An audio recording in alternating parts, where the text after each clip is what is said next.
Imtihon markazida tushadigan ko'pchilik adashayotgan savollardan bittasini sizlar bilan ko'rib chiqamiz. Savolga qaraymiz.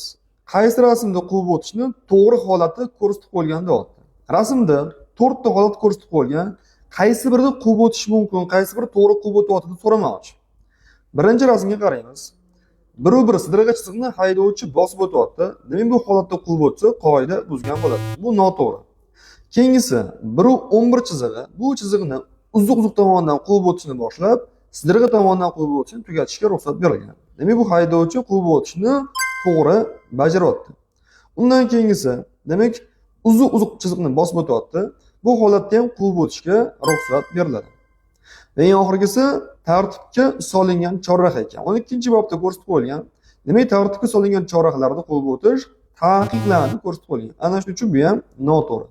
Demak, to'g'ri quvib o'tayotgani 2-rasm bilan 3-rasmdagi holatda haydovchi quvib o'tishni to'g'ri bajarayotgan bo'ladi.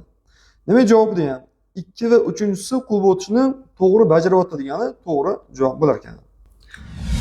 Videolarimiz manfaatli bo'lgan bo'lsa, sahifamizga obuna bo'lib, bu videoni palavaga o'qiyotgan tanishlarga yuborib qo'yinglar.